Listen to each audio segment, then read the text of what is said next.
Are you talking concerns of maybe civil unrest Yes, or okay. civil unrest and the impact that administration policies might have on the average person, whether we're talking about supply chains or immigration or whatever the case is. That's become a lot more of a hot button issue in the prepper world in the last several years. Prior to that, it was a lot more natural disaster oriented.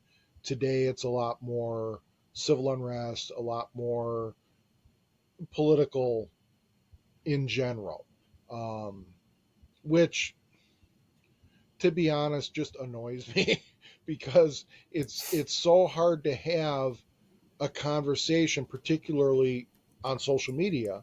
It's very, very hard to have a conversation about preparedness without people interjecting their politics into the discussion, no matter where they're coming from.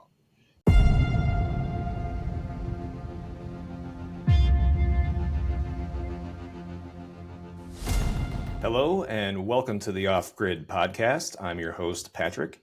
And today my guest is a prolific writer and someone who many people consider to be a subject matter expert in all things survival, self-reliance, and emergency preparedness, Jim Cobb. Jim, thank you for joining me. Thanks for having me. I appreciate having you on. Let's just start off with your origin story. Tell me how you got to where you are today. You can take the Well, long way there too. okay.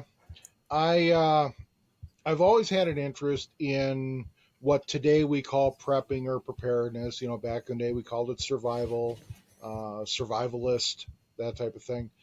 From a very young age. I mean, I was 9, 10 years old, and the scroll would come across the bottom of the TV screen, you know, tornado warning or something like that.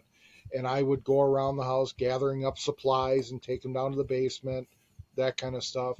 Of course, being a young kid, you know, those supplies were, you know, stuffed animals, pillows, cans of dog food, a blanket, you know, stuff like The that. essentials. Oh, yeah, definitely. Um, Over the years, I kind of refined that interest a little bit.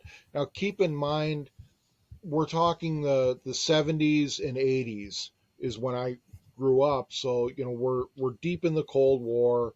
There's the omnipresent threat of nuclear annihilation pretty much daily.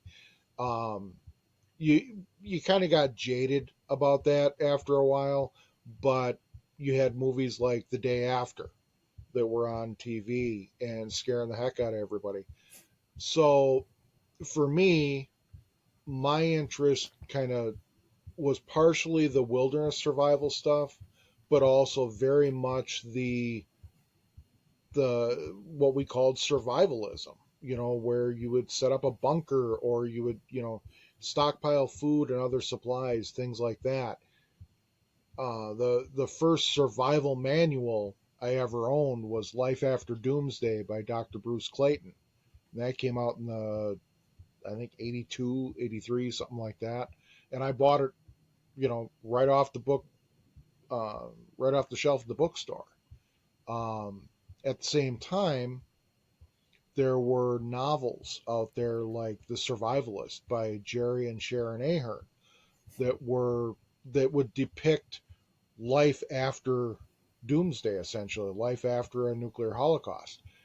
And there were all kinds of spin-offs and clones and things like that of those type of books. You know, you had Traveler by D.B. Drum, you had The Last Ranger by Craig Sargent.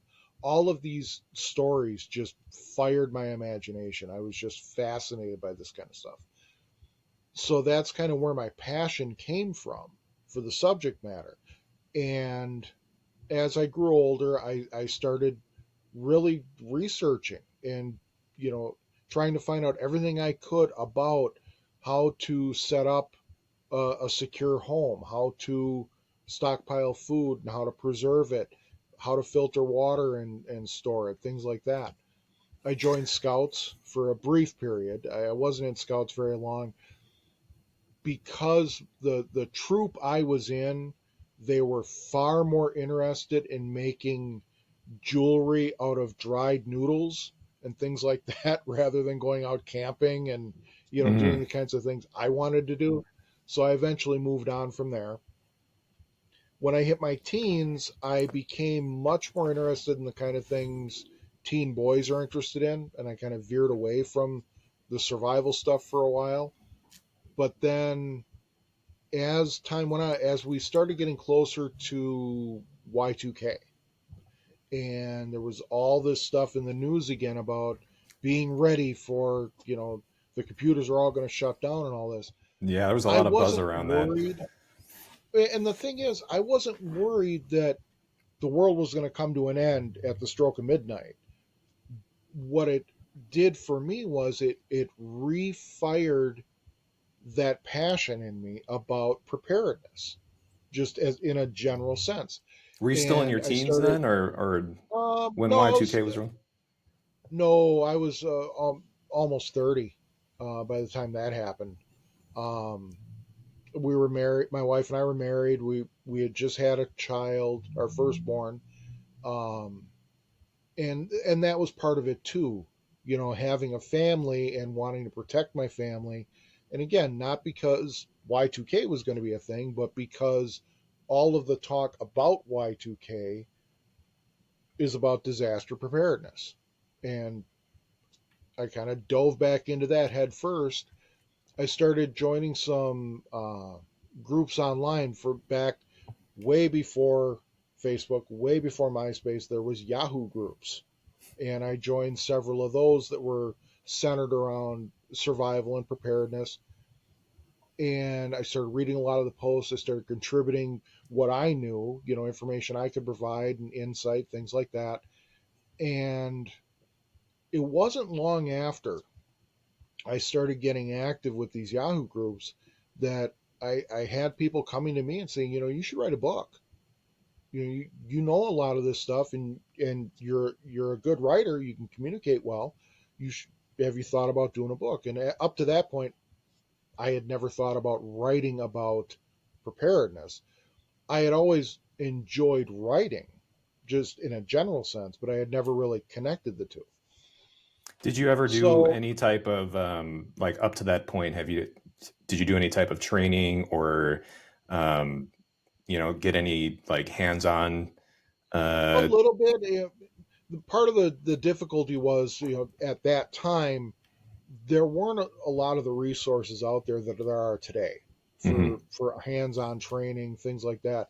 I mean, back in the 80s, if you wanted survival training, your best bet was to go to one of those goofy mercenary schools. That kind of that you would see advertised in Soldier of Fortune. There Mm. weren't wilderness survival schools out there like there are today. There weren't preparedness classes like there are today. I took first aid courses, when I would find them. I spent a lot of time outdoors kind of teaching myself. Mm. We didn't have YouTube.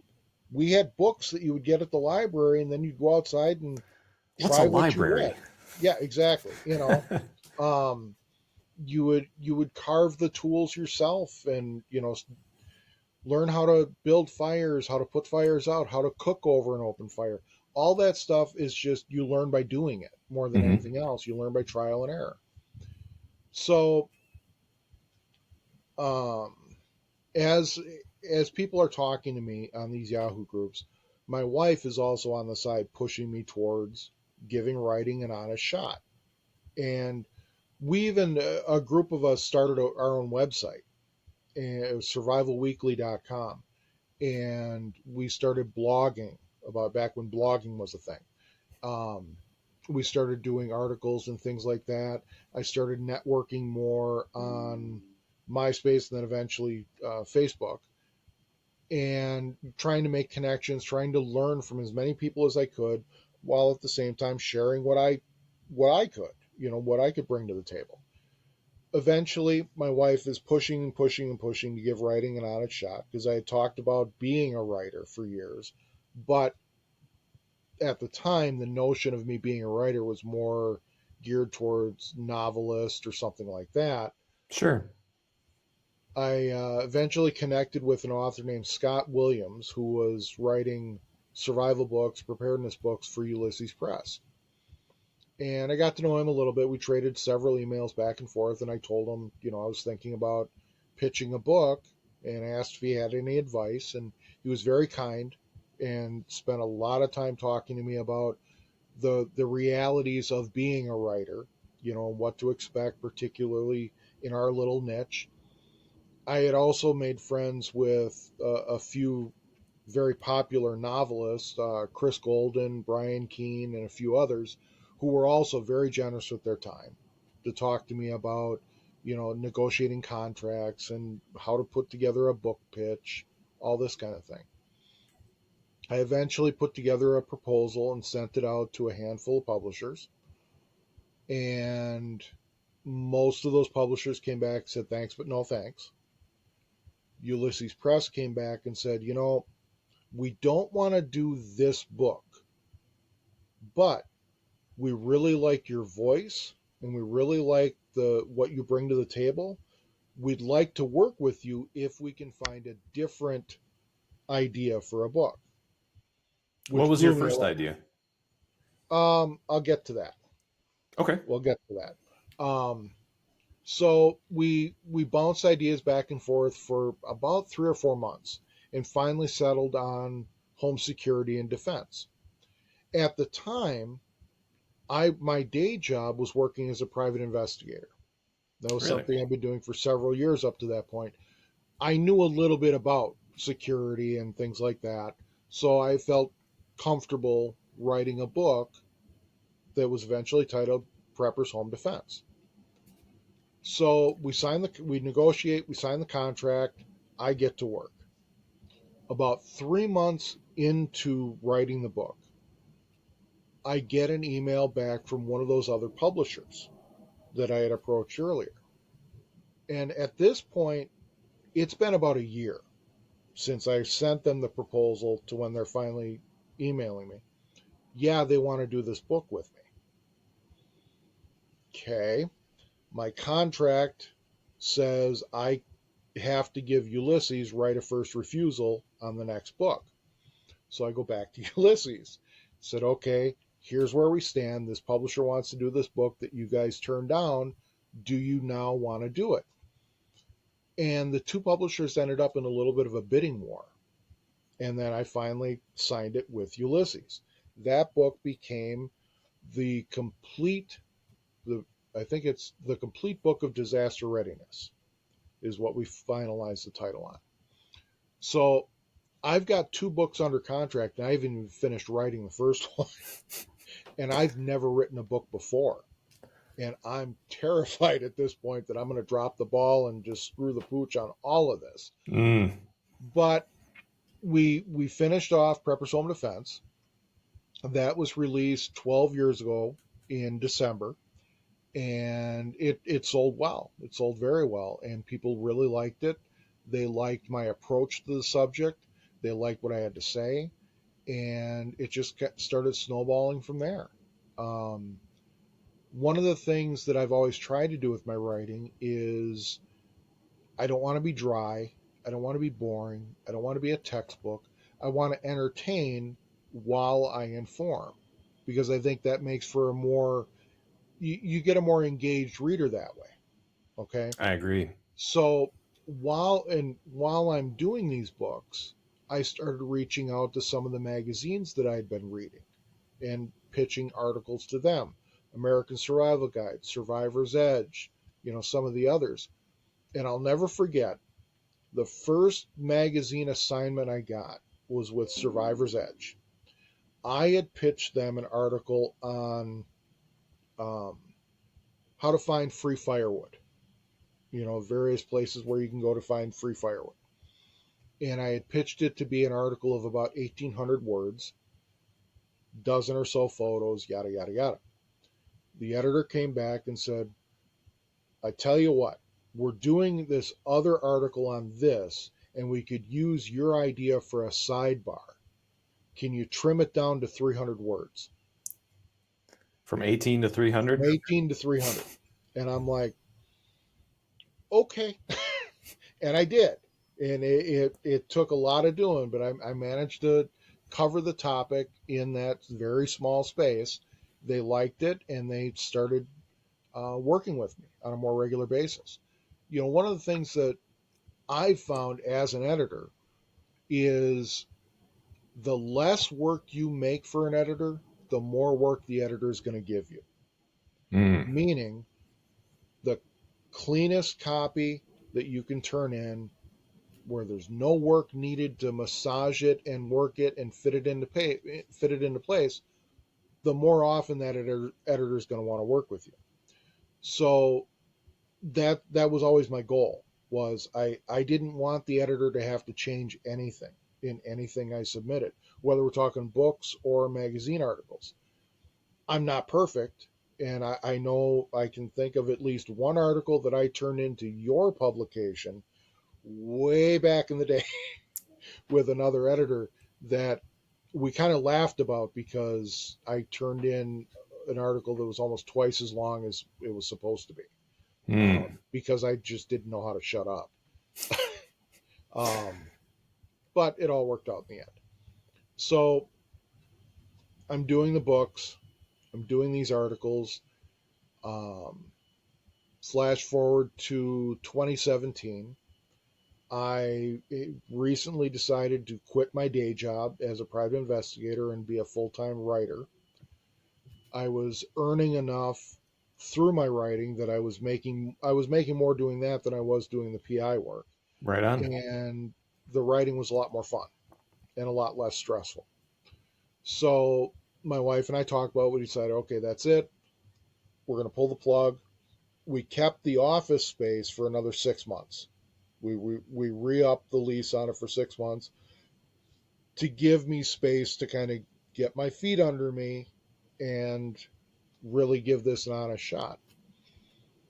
About a month in, I get an email from a publisher saying they want to do a prepper magazine and they want me to run it. I've never heard of these people. I have no idea who they are. I To this day, I still don't know exactly where they came across me and where they decided that I'm their guy. But we had a meeting on the phone. We traded several emails to kind of refine what it is we wanted to do. And I told them very early on. They said they wanted this just to be a one-off. It was just going to be a one and done. And I said, you're going to want to make this a regular thing. It's going to be popular enough to warrant doing this regularly. And they said, well, we'll see how the sales pan out. So we put together the first issue of what eventually came to be called Prepper's Survival Guide. I had reached out to a handful of writers I knew who were experienced with the subject matter. We put together, I think it was 20 articles in that one. There was a lot because they were all very short. Um, got the layouts done. It hits the stands, and sales are incredible. People are buying it left and right. About 2 weeks after it went live, the publisher came back and said, yeah, you're right. Let's do this quarterly. We're going to do 4 issues a year. Okay. So we start planning the next one. About 2 months after that, they came back and said, we want to do a sister publication. We want to do Backwoods Survival Guide in addition to Prepper Survival Guide. And the delineation in my mind was always Backwoods Survival Guide was more self-reliance oriented. Prepper Survival Guide was more preparedness oriented. Sure. And we were kind of off to the races at that point. I was at the peak, we were doing 12 issues a year between the two titles. We were doing 4 Prepper Survival Guide plus 1 special. We were doing 6 Backwoods Survival Guide plus 1 special. So we're doing 12 magazines a year. Plus, I'm still working very regularly with American Survival Guide, Survivor's Edge, Knives Illustrated, a handful of others. I was busy. That's you got some incredible bandwidth there. Yeah, yeah. And on top of that, and perhaps more importantly, I'm having the time of my life. This is the best job in the world as far as I'm concerned. You know, we moved the office to the house, and like we were talking before we started, I don't have an actual office in my house. I have the corner of a living room where my desk is set up. Um, Hopefully that's going to change down the road. We're still looking at property, but Oh, nice. I work from home, so my commute is outstanding. I get up and I'm there. The downside is I found it's very, very hard to leave work. Mm, If you have an off-site office or whatever, you clock out at the end of the day, you're done. And when you work from home, there's no clocking out. There's no walking away, especially if you don't have an office that you can even shut the door and just say, I'm done for the day. I'm getting better with that balance, but it's tough. it's It's tough really too tough. when you're actually interested in what you're doing, what you're working at Yeah. home from. That would be a challenge to turn that off, I Hmm. think. It is. And the one of the bonuses though of this job is I get to read all of this amazing content from all of these tremendously talented writers before anybody else. And I've always thought that was really cool. I mean, I'll go down and show my wife, you got to see these pictures that this guy sent in, or you got to read about this, or wait till you hear what this person said, things like that. And they're positive things, they're fun things rather than complaining what somebody's talking about on Facebook, you know, Mm, um, which, you know, the other aspect to all of this is you have to be active on social media to a degree because you have to promote your work. The downside is it's very hard to leave that social media. It can be difficult to, at the end of the day, say, okay, I'm shutting the phone off or whatever. that's And by that ties design, into the working from home thing. It's just, you get burned out after a while, for you know? sure. Well, backing up a little bit, you had this passion for self-reliance and emergency Hmm. preparedness. How did you get involved or how did you find your way into being a private investigator? I Do fell they play into backwards each other into that. there, or? No, not in the least. I, what happened was I had been working in retail for several years, just fresh out of college, just kind of, trying to earn a paycheck. And a friend of my wife and I became an assistant manager for Kohl's department store. And she mentioned to me that they had it was a brand new store that they were opening. And she mentioned that they had some um, positions available in the store because I didn't like where I was working. I was looking for something else. And she offhandedly mentioned that they were hiring for loss prevention, security. And oh, that just sounded like fun. It sounded like, very interesting to me. So I interviewed, got the job, but at a different location. And I ended up spending about 7 years working in retail security, which I'll tell you this. The best part about working retail security is it's the one part of retail where the customer's always wrong. You know, we had a lot of fun with that. Um, but we're doing internal investigations. We're apprehending shoplifters. We're not just rent-a-cops. I mean, we're actually doing things within the store from a security and a safety standpoint. We're doing fire inspections and things like that. After a few years of doing this, I started becoming more interested in the investigation end of things. I wanted to find out, who's doing what and why and all of that. I was just drawn to it. And I really didn't have an interest in going into law enforcement. And that retail security is often a stepping stone for somebody who's going into law enforcement. Gives them a way to get a little bit of experience doing interviews and things like that. I didn't have any interest in wearing a badge, but I wanted to do, like I said, this investigation end of it. So I started looking into what it takes to become a PI, a private detective. and ended up getting my license. I started my own agency at first, and it just really wasn't taking off. Ended up signing on with another guy who had a wildly successful agency, and I ended up working for him for almost 15 years. And during the course Right of on. working for him, in the latter years, I started doing writing on the side and eventually kind of snowballed into doing the writing full time. Where did you do your or practice being a private investigator? Is that the right terminology? How do Southern you? Wisconsin. Uh, I just call it being a detective, doing detective work. I was based. The office I worked for was based in Northern Illinois, and the work I did was predominantly in Northern Illinois and then a little bit into Southern Wisconsin. The majority of the work I did was process service, which is, for those who don't know, that's serving people with court papers, subpoenas, court summons, things like that. Along the way, you often end up doing some skip tracing, locates. Um, I did a little bit of witness interviews for accidents, things like that.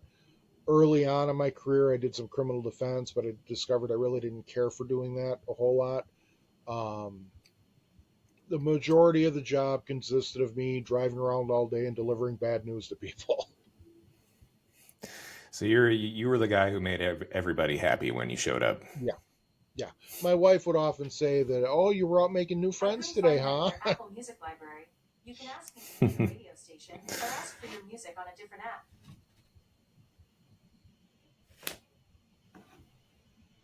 um, Going back to your publication stuff.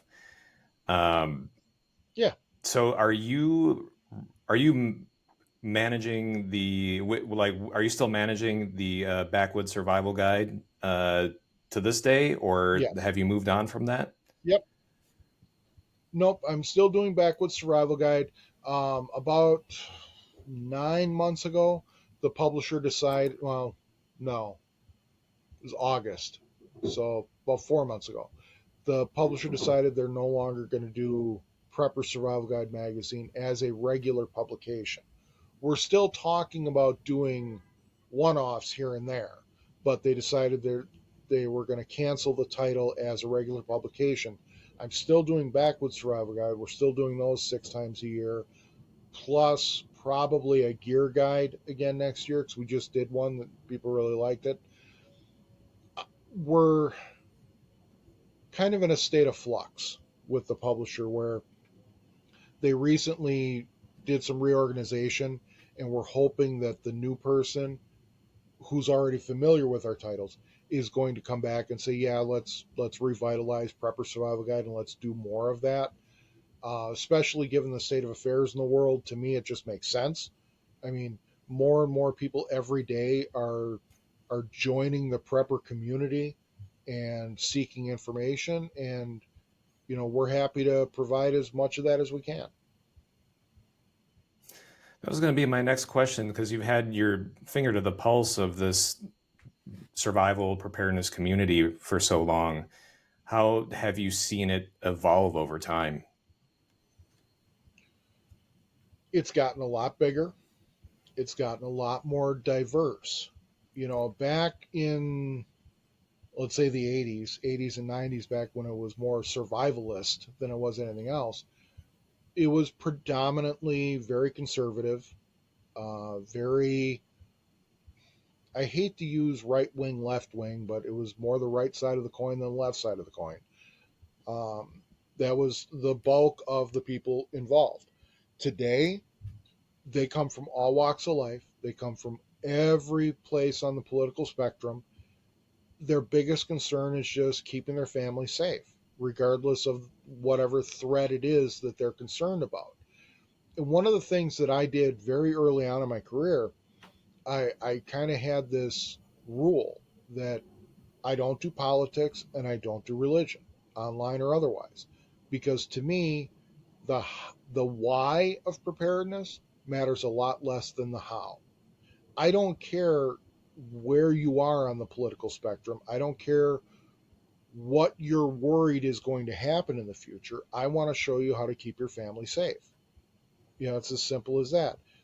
The phrase I like to use is, to be able to handle life's little and not so little curveballs.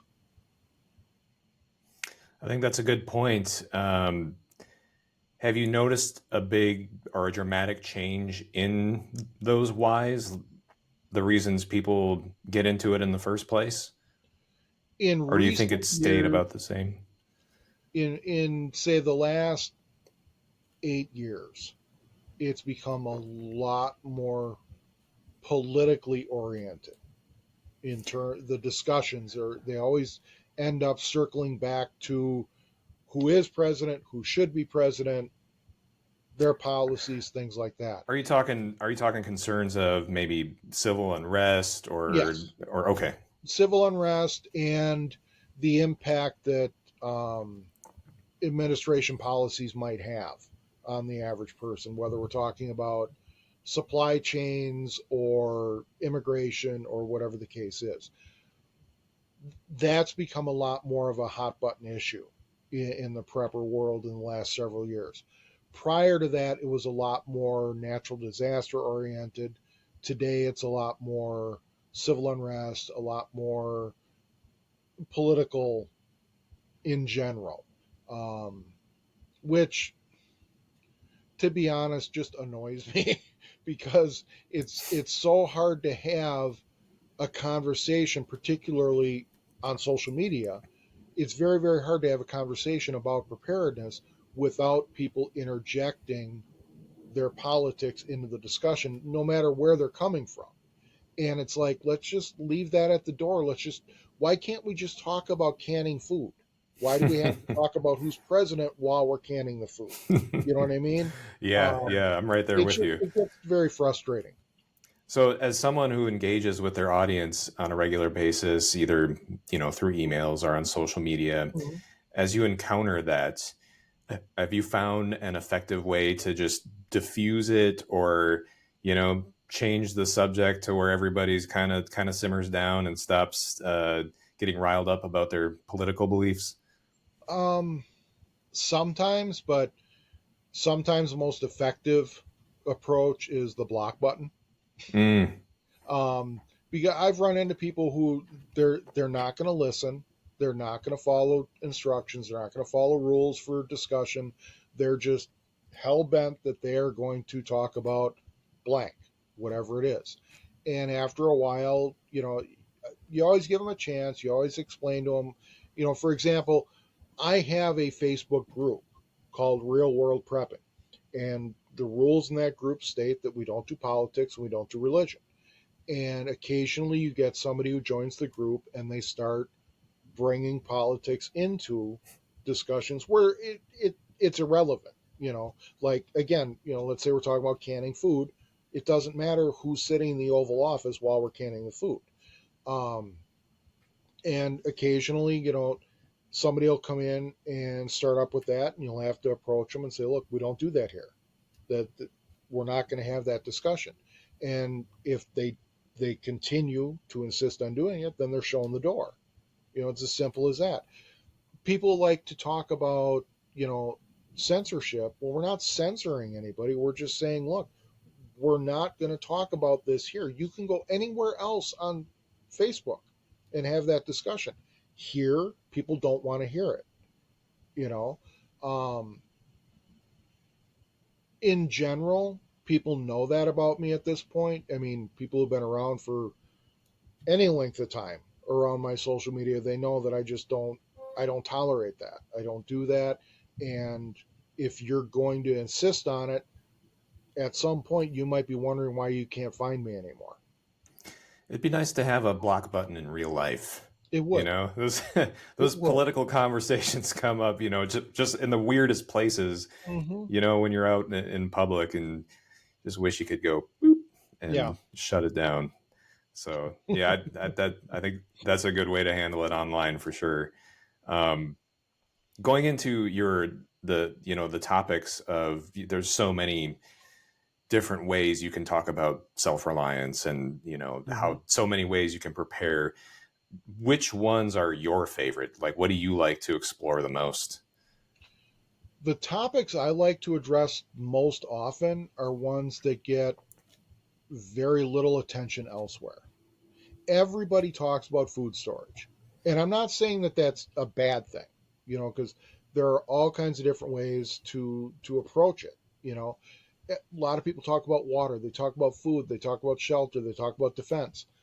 And I've talked about all those things too. But what I really like to talk about are things like financial preparedness and soft skills like conflict resolution and interpersonal communication, and these things that are so very important in our day-to-day lives, and they are absolutely part of preparedness, but they're not as fun and sexy as a full pantry and a full armory and trapping and all that kind of stuff.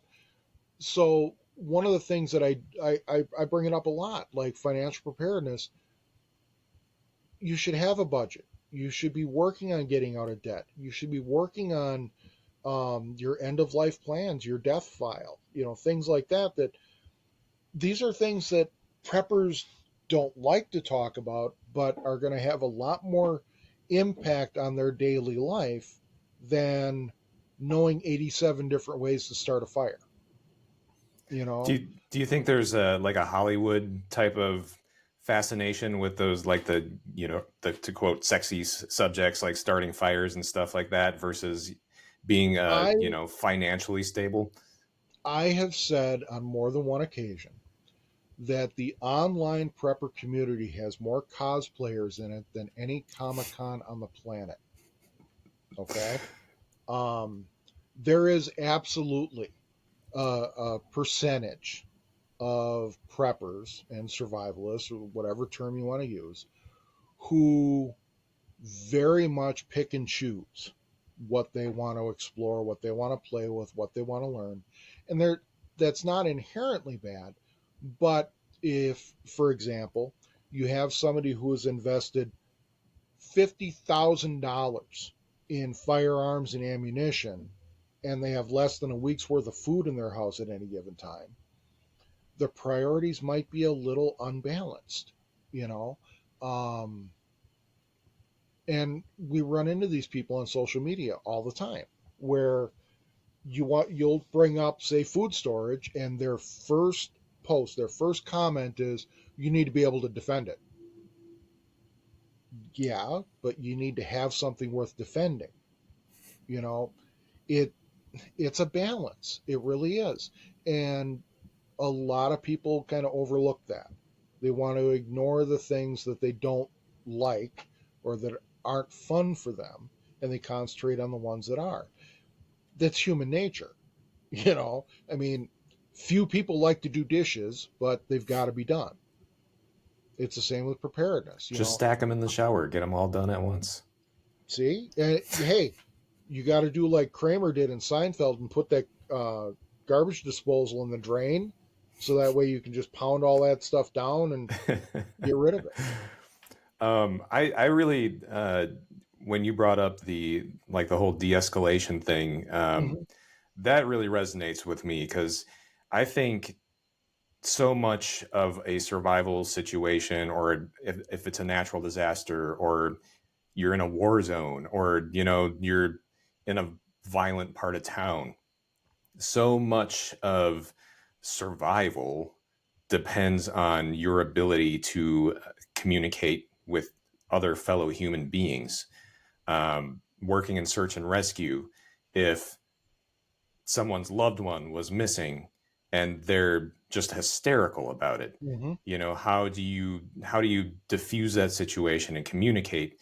um, in your role, I think, as a private investigator, I think you have a unique perspective on those types of social dynamics. Mm-hmm. um, what kind of things would you use in a tense situation like that to find common ground with another human being who might just be uh, not in the right frame of mind? Right. One of the first things that I found to do is I slow down my speech patterns, not ridiculously so, but I'll lower my voice a little bit. I'll talk a little bit slower. I keep my hands open. I'm maintaining eye contact.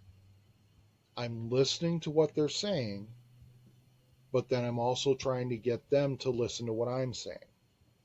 And it doesn't happen immediately, but more often than not, within a minute or two, they'll start to slow down.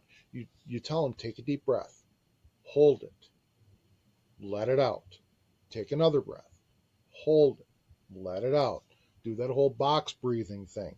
Um, Sometimes, and like anything else, there is no one size fits all solution to this stuff. These are all just different strategies. Okay. Mm-hmm. On occasion, humor works more than anything else. Depending on the situation, especially self deprecating humor, if you can get them to chuckle, if you get them to crack a smile, that'll often defuse the situation like nothing else. Back when I worked security, if we had somebody who was very tense and very, you know, just about ready to rock and roll, if you could get them to laugh, if you get a chuckle out of them, all of that stress, you could just see it. And it's like, okay, all right, let's go get this done. You know, um, if it's a grieving widow, no, you're not going to try to make her laugh. That's not going to work out well. But um, another thing you can do is commiserate with them. You know, if I was out serving papers and I'm serving a divorce paper on somebody and they are just losing it, say, you know what? I know this really sucks. This is horrible. I feel so bad for you. I'm so sorry. But I would encourage you to get a hold of your attorney, let them know that you've got these papers, and they will tell you what to do next. That's what we hire them for. That's why we spend money on them. You know, these little things, you know, try to connect to the person on a human level. And that's something that's often missed online, you know, when we're on social media. People forget there's a human being at the other end of the conversation. You know, sometimes I think they think they're just arguing with a computer. And that's why they say a lot of the things they do. You know, I'm far from the first guy to say that, you know, we have a couple of generations of people who have grown up without the recipe getting popped in the mouth for saying something that they shouldn't have. And that's reflected in how they behave on social media. Connect with people on a human level, on a personal level, and a lot of the tenseness will start to go away. You know, you'll be able to diffuse the situation, at least to a degree that you're able to explore other options. You know, making a decision in the heat of the moment is rarely the best option. It doesn't usually end well. Yeah, I don't know who said it, but a quote I like is a wise decision was never made in anger. Yep. And you know, to your point about uh, communicating back and forth on social media or even in email or just anything in text, really Mm-hmm. difficult to read a tone. Yep. And you know, depending on your own mood, you could interpret it completely the wrong way. Oh yeah. Yep. Um, that's certainly a big challenge these days, I think. Um, It is. It is. I mean, you and you you that's, you know, explore using emojis if nothing else, you know, to mm, help soften the blow or help at least convey some sense of tone. I've said for years that the guy who invents a font that is universally recognized as sarcasm will be a multi-billionaire. can use italics for that. Um, what about crowds? I know that's something in the past, you know, 4 or 5 years that have been such a huge Mm-hmm. social issue, especially in the West. Um, you know, these riots will spring up, you know, whether Yep. they're organized or otherwise, and there seems like no way to diffuse that at all. You know, No. I don't recommend anybody diffuse a riot with, you know, their Second Amendment rights or anything No. like that. Um, and do you got to have any suggestions for that? First suggestion is avoid them whenever possible. And I know that sounds simplistic, but how many people do you know personally who, if they heard there was a riot going on a few blocks away, they're going to be, oh, I got to go see this? You know, no, this isn't a time for sightseeing. Stay away from the area, divert around it as best you can. If, for example, you're at work, and let's say you work in an urban area and there's a riot going on right outside your workplace, I probably would just stay at work for a while. I'd hunker down at my desk and grab a snack, you know. Um, if you find yourself, like, you turn the corner and boom, there it is. Um, this is not a time to argue with them. This is not a time to say, I disagree with whatever it is they're hollering about. Um, just get out of the area. If you find yourself in the middle of the crowd for some reason, link arms with whoever you're with. Don't just grab hands, link arms, link elbows, and start working perpendicular to the direction the crowd is going. If the crowd is going this way, you want to go this way. You're not going to get anywhere trying to go in the opposite direction. The idea is to kind of cut across that crowd to get to the other side of the group and then move on with your day. Link arms so that if anybody trips, you can grab them and pull them up. You don't want anybody getting trampled. And again, you're not there to make a statement. You're there to get back home to your family. I don't care what they're talking about. I don't care what they're shouting about. This is not the time to make your own personal statement against it. Do that elsewhere. Right now, the concern is to get you and your family to a safe location. Yeah, the way you describe that, it kind of sounds like what you would do if you were, if you found yourself, like if you fell into a river Yep, and you were trying to get to the shore. Um, exactly. yeah. Exactly. I want to shift gears just a little bit and go back to some of the stuff that you're working on now. Um, like what projects do you have in the works? Like what are you excited about? Or like, are you excited about the future? What excites you? Well, let's see. Right now, I am working on a couple of articles for you that I'm eager for you to see. I just finished up an article for Knife Magazine that came out recently that I'm really over the moon with how it came out. It's a profile piece on a knife company, White River Knife and Tool, located over in Michigan. Outstanding people, love their stuff, love the people behind it, and I was really happy with how the article turned out. I'm going to be doing more work, hopefully, with Knife Magazine in the near future. I'm working on 3 different books right now. One of them is under contract. 2 of them are not yet. I'm waiting to hear back from publishers on Oh them. boy. One of them for sure is probably going to end up being self-published sometime next year, which is something I've not done before. Every book I've done has been what we call traditionally published. It's been through a publisher who pays me to do the writing. Um, but I want to explore self-publishing. I think there's a lot of opportunities for me there for to share some more information, some more insight that my regular publishers aren't really interested in. You know, I'm working on Backwoods Survival Guide number. I think we're at 33 is what we're working on behind the scenes. Issue 30 just came out not too long ago. 31 will be out, I think, next month. And again, we're hoping to get back to doing Prepper Survival Guide on a more regular basis as well. Let's see, what else am I doing? I'm toying with the idea of doing fiction. I want to do fiction. I want to write a novel, but as any writer will tell you, they use different muscles. Not fiction and nonfiction use different muscles in the writing mind and body, and I haven't developed my fiction ones yet. I'm still working on those. Um, I've got a couple other things in the works that I can't divulge yet that Ooh. I'm really excited about. Can't give us Um, any little hints? I can hint that I'm doing one podcast right now called How to Survive 2025. That's going to wrap up in January. And a recent episode of it kind of got me interested in doing another podcast.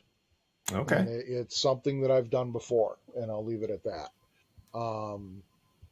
I was just approached last night by director of content acquisition, I think is his title, for a startup who they're interested in bringing me on to do a preparedness podcast. That's cool. So there's a possibility of that as well. The part of the problem with is there's only so many hours in the day, and as much as I love working and as much as I love the subject matter, I really do need to get outside more often. I do need to spend more time with my wife and see my sons before they're in retirement age. So we're getting there. It's just a matter of time. Sounds good. I've got I don't know, Justin's probably monitoring, but I'm having some internet issues here for some reason. I live in Silicon Valley, and we've got this weird, glitchy internet for some reason. Before that happens again, I wanted to ask you. I'm still here. I'm still here. He went walkabout. So I just before it happens again, two quick questions for you, Jim. Where can people find you and what you're doing? And what is your ultimate piece of survival wisdom?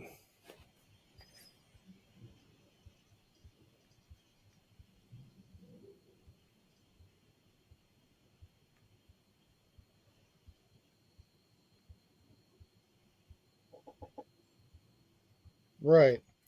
I can hear you guys. Can you hear me? All I see on my end is we're not able to display this camera and mic.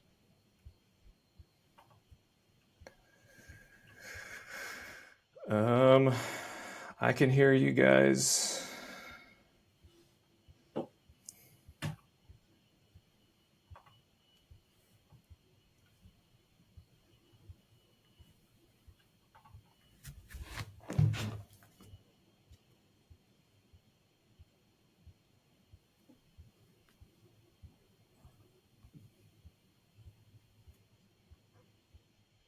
Can you hear me now?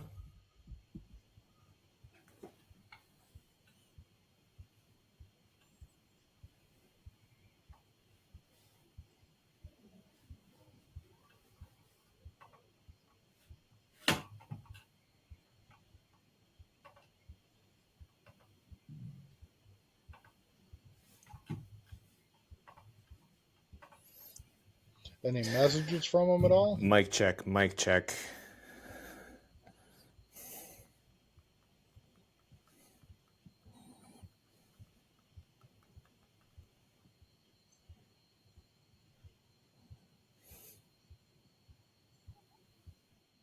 I can hear you.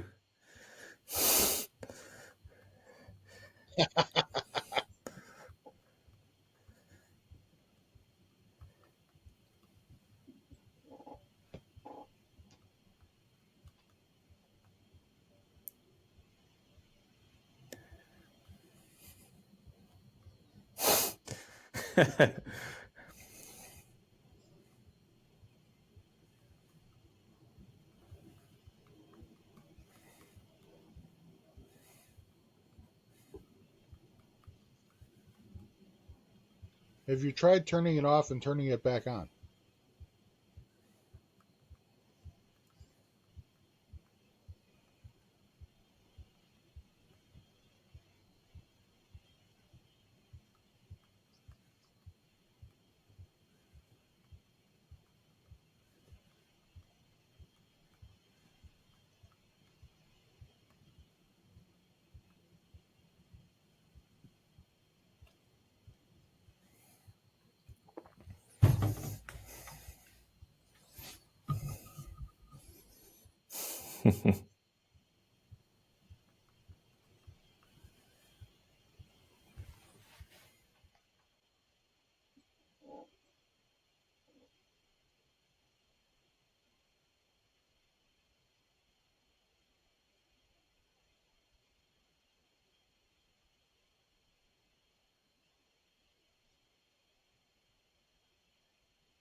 Mic check, mic check.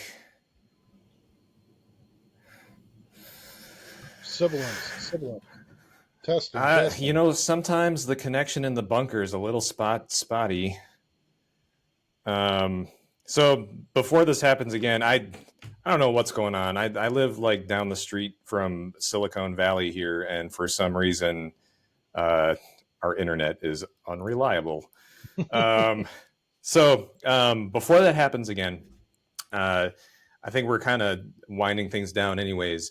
I wanted to ask you where people could find you and what your ultimate piece of survival wisdom is.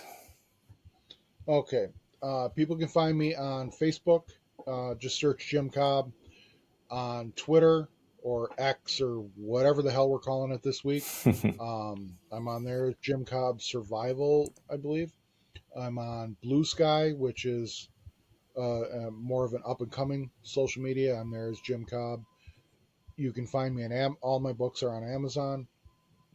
My magazines are available online. The link is really kind of a goofy link. Just search Backwoods Survival Guide magazine and it should pop up. Email is always the best way to get in touch with me. Jim at survivalweekly.com. The one piece of advice that I would give everybody is use your head for more than a hat rack. And by that I mean think things through, use common sense and logic. Don't make decisions based on emotion. Make decisions based on facts, based on logical reasoning, and think things through. This whole preparedness stuff isn't hard. It really isn't. People tend to make it a lot more complicated than it really is. Solid advice. Jim, thank you for joining us. We'd have you back anytime. I enjoy working with you. I've read your stuff. I've contributed to some of your stuff. It's phenomenal work, and I really hope you keep at it for a long time. I appreciate that. I tell people I'll keep doing this for as long as people pay me to do it. Fair enough. I appreciate you having me on the show. Right on. Thank you.